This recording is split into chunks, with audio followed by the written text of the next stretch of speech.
Hello friend, कैसे हैं आप सब। फ्रेंड, मैं आपके लिए इम्पोर्टेंट टॉपिक लेके आया हूँ, जीन पियाजे का संज्ञानात्मक विकास। दोस्तों, बहुत इंपॉर्टेंट टॉपिक है ये। आपके सारे टेट, चाहे वो रीट हो, चाहे सी टेट हो, यूपी टेट हो, सारे टेट एग्जाम में कम से कम 3-4 क्वेश्चन पूछ ही लिए जाते हैं। तो दोस्तों, अगर आप इसको किताबों से भी पढ़ेंगे ना तो उसमें बहुत कुछ दिया रहता है, कुछ समझ में नहीं आता है। तो इसको मैं अपने शब्दों में लेके आया हूँ और बहुत ही बड़ी वीडियो नहीं है, छोटी सी वीडियो रखी है, तो सारी चीज़ें मैं क्लियर करने वाला हूं दोस्तों। बिना स्किप किए वीडियो इसको फुल वॉच करिए। अगर आपने स्किप किया तो कुछ समझ में नहीं आएगा दोस्तों। और जिन्होंने चैनल को सब्सक्राइब नहीं किया है दोस्तों, तो चैनल को सब्सक्राइब भी कर लें, क्योंकि आपको नोटिफिकेशन हमेशा टाइम पर मिलती रहे। तो चलते हैं दोस्तों, आते हैं टॉपिक पर। अपने सपनों को जिंदा रखिए। अगर आपके सपने की चिंगारी बुझ गई तो इसका मतलब ये है कि आपने जीते जी आत्महत्या कर ली है। दोस्तों, कहने का मतलब ये है कि अगर मुझे आईएएस बनना है तो आईएएस बनने के लिए आपके अगर दिल में वो आग नहीं है तो आईएएस बनना बेकार है।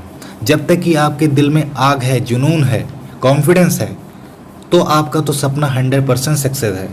ठीक है। तो कहने का मतलब ये है कि अगर मेरा सपना पूरा होना है तो उसके लिए आपके अंदर वो आग पैदा होनी चाहिए, आपके अंदर वो जोश पैदा होना चाहिए, आपके अंदर वो पॉजिटिवपन होना चाहिए, आपके अंदर कॉन्फिडेंस होना चाहिए। तो ये सारी चीज़ें होना बहुत ज़रूरी है।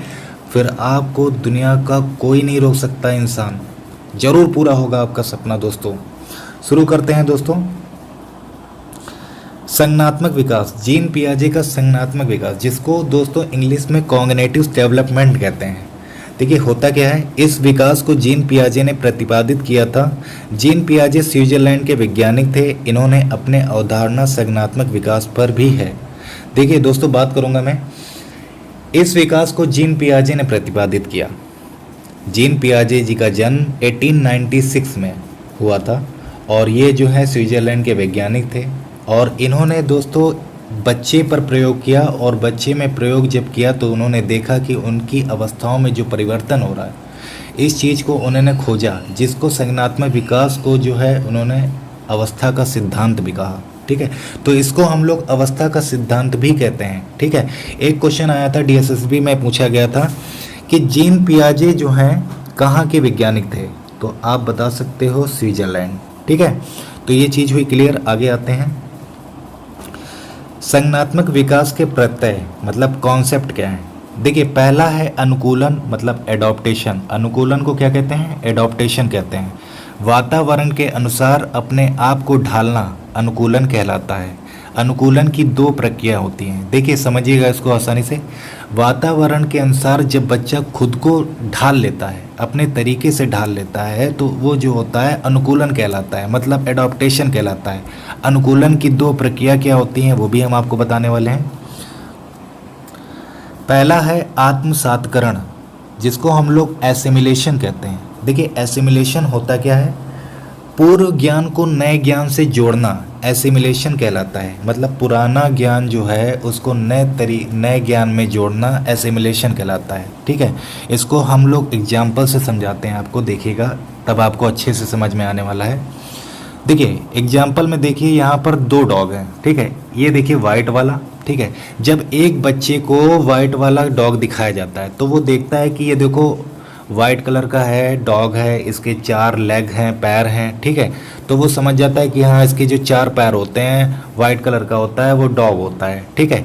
ये चीज़ उसके अंदर आ गई। लेकिन कुछ टाइम बाद उसके सामने ये ब्लैक वाला एक डॉग आ जाता है। ठीक है। तो जब ब्लैक वाले डॉग को वो देखता है तो वो भी देखता है कि ये इसके भी 4 पैर हैं। ठीक है। वैसे ही कर रहा है, और लेकिन ब्लैक कलर का है, तब भी वो कहता है कि अरे ये भी तो डॉग है।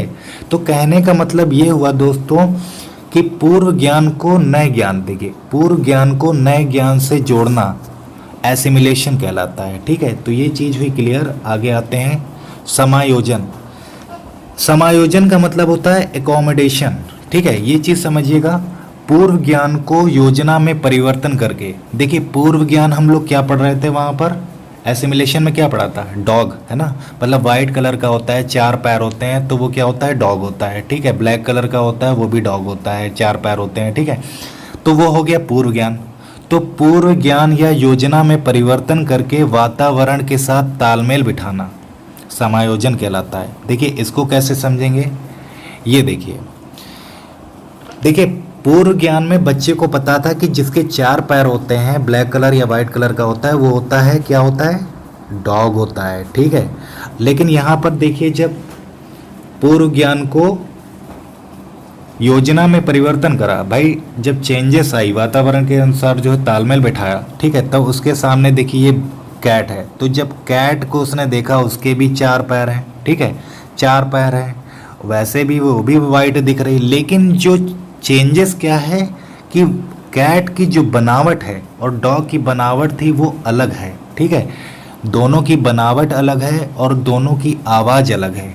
तो यही चीज़ हो गई पूर्व ज्ञान या योजना में परिवर्तन करके वातावरण के साथ तालमेल बिठाना, समायोजन मतलब एकोमोडेशन कहलाता है। तो ये चीज़ हुई क्लियर दोस्तों। आगे आते हैं, अब आते हैं विकेंद्रीकरण। देखिए विकेंद्रीकरण भी इम्पॉर्टेंट चीज़ें हैं, पूछ लिया जाता है क्वेश्चन। सारी चीज़ें देखिए इम्पॉर्टेंट ही बता रहा हूँ मैं, क्वेश्चन कहीं से भी आता है और पूछ भी लिया जाता है। तो इस चीज़ को अगर आपने समझ लिया तो दोस्तों आपको अलग से पढ़ने की कभी ज़रूरत नहीं पड़ेगी, कोई भी क्वेश्चन आएगा आप कर लोगे, बस चीज़ को जो है ना समझ के चलिए, ठीक है।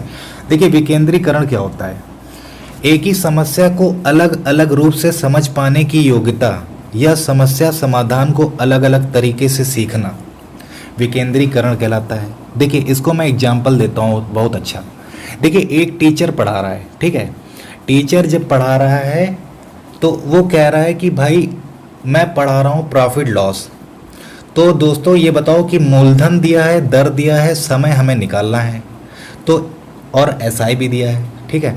तो एक बच्चा कहता है कि सर मैं तो फार्मूला लगाऊंगा।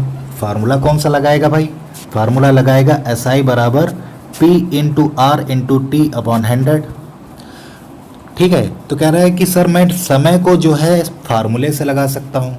एक दूसरा बच्चा बोला कि सर मैं जो है ना इसको रेशियो में बदल के कर सकता हूँ। तो कहने का मतलब ये है कि दोस्तों एक समस्या को दो तरीके से सॉल्यूशन करना, अलग अलग तरीके से सॉल्व करना, ठीक है। एक तो उसने फार्मूले पर लगाया, एक जो है उसको जो है रेशियो में बदल कर करा, ठीक है। तो ये चीज़ समझ में आ गई होगी आपको।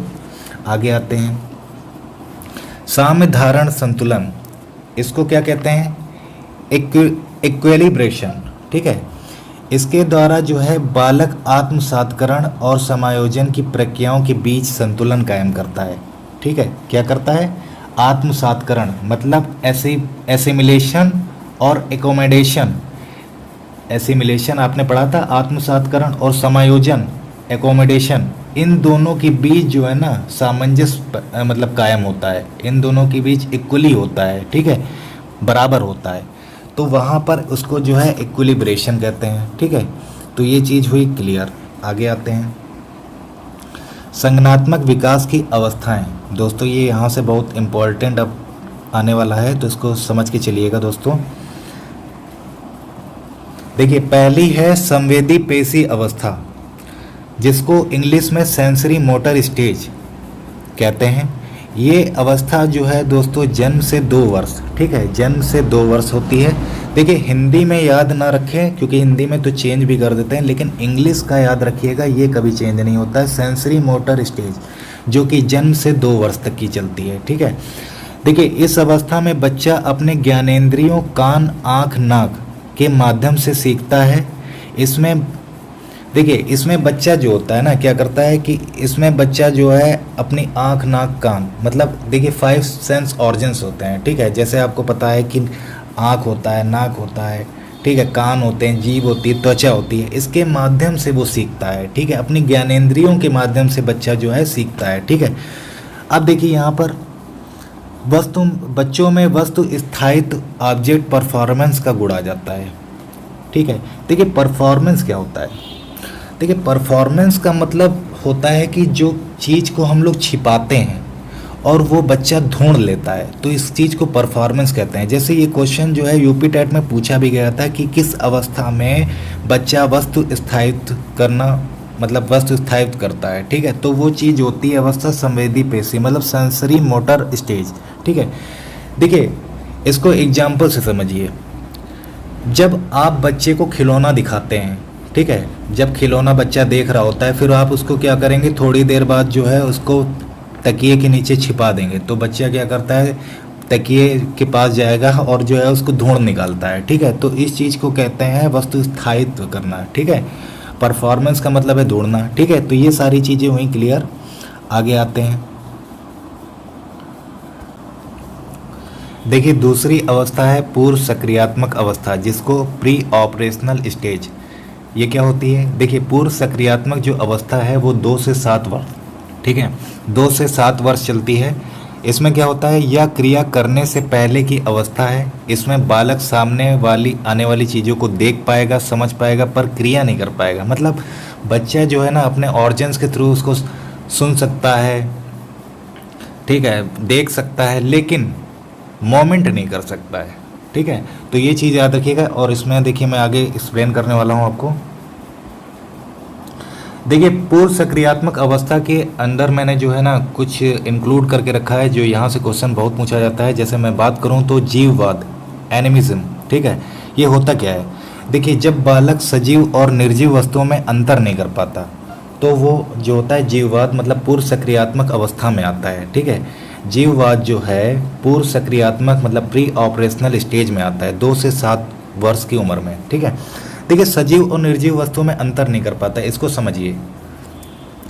देखिए बच्चा जब गिर जाता है तो आपने देखा होगा रोता है, तो क्या करते हैं, जब जैसे मान लो कि ज़मीन में गिर जाता है, रोने लगता है, तो फिर क्या करते हैं, मम्मी पापा जाते हैं, फिर जानते हैं उसके सामने क्या करते हैं, फिर जो है ज़मीन पर हाथ पटकते हैं, उसको मारते हैं। फिर बच्चा जो है देख के खुश होने लगता है कि हाँ देखो इसको जो है ज़मीन पर जो है मुक्के मार रहे हैं, पैर मार रहे हैं, तो वो जो है उस चीज़ को देखकर वो खुश होता है। तो मतलब उसको जो है ना सजीव और निर्जीव वस्तुओं का जो है ज्ञान नहीं होता है, पता नहीं होता है, ठीक है।